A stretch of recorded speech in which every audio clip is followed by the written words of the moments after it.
of class 10. Today we are beginning with the 8th part of the topic called the labor and peasant movement during Indian national movements.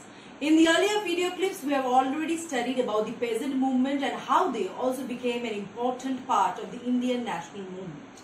The earlier day, the 7th video clip of the movement called the peasant and workers movement, we have already studied that the labor movement was becoming steadily very stealthy movement in which the Congress leaders also started taking interest, and as the Congress leaders were giving their interest and showing their interest in the labor movement, by this the labor movement as well as the national movement both gained prominence, and also it had a great appeal to the people of India.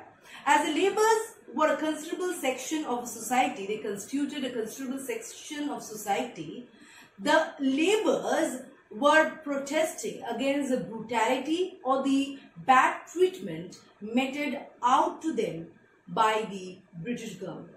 And as they were doing their movements in their own personal way, but as it was during the phase of the Congress movement and Gandhiji and other important Congress leaders also contributed towards this movement, and as well as the labor movement contributed towards the national movement of India. And both of them giving each other's help, they became sorted and they became one and the important national movement in India.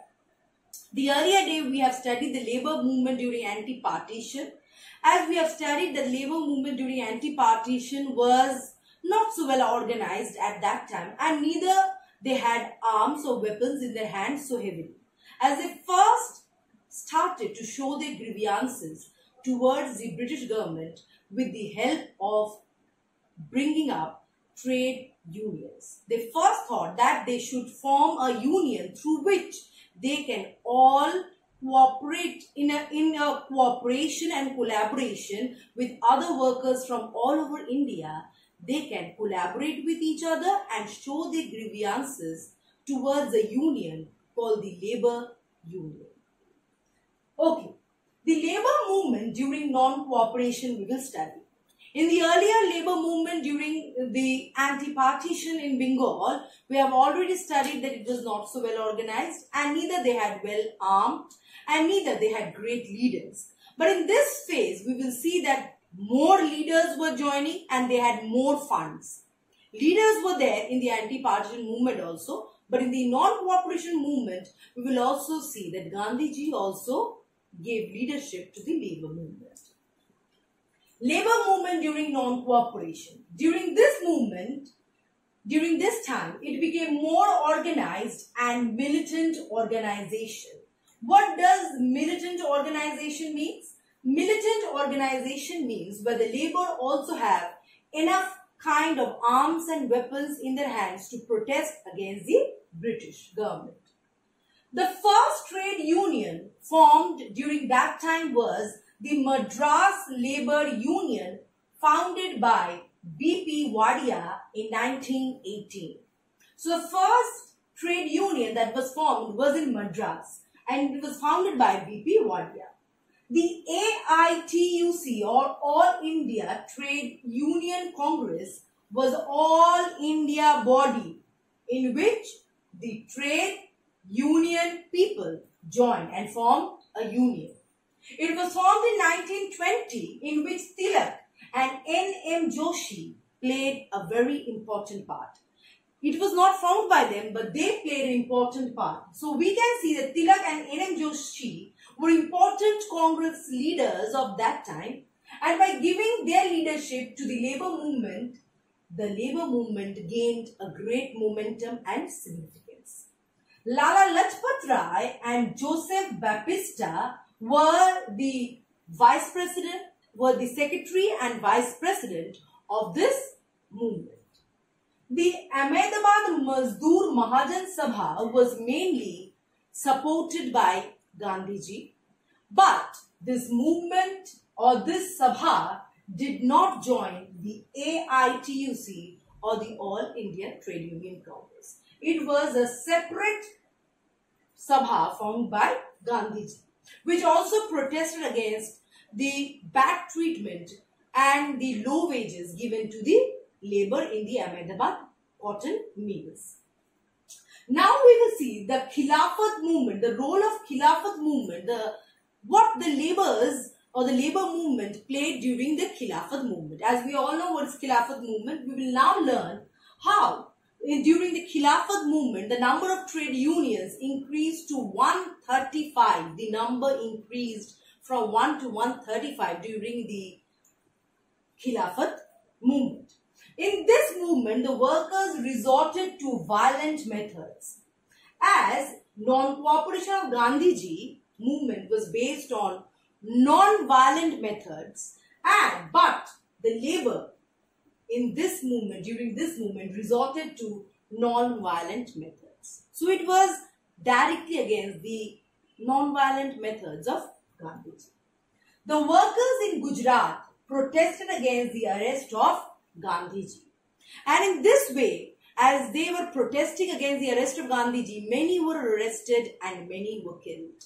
And the brutality that was shown on them affected different sections of workers working in Bombay, Kanpur and Jamalpur in railway workshop. So we can see that the role of Khilafat movement, the labor movement, changed a whole bit, because during the non-cooperation movement till now to the formation of AITUC, the labor movement was militant, but it was not based on violent methods. But suddenly, with the help of other laborers from different parts of India, it resorted to violent methods, and they were brutally suppressed and oppressed by the government. Now, it was also declared by the Industrial Agitation Committee that the labor unions were very much oppressed and suppressed by the people, and many labor unions were totally collapsed by the government, and this affected the non-cooperation movement. So, the Khilafat movement and non-cooperation movement both were affected by the labor movement.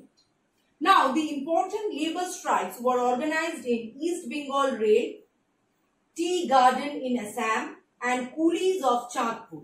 So, these were the areas where the labor strikes were of considerable importance. Leaders of this labor movement who were of importance were Annie Besant, Joseph Baptista, Prabhat Kumar Roy, and Hemanto Sarkar.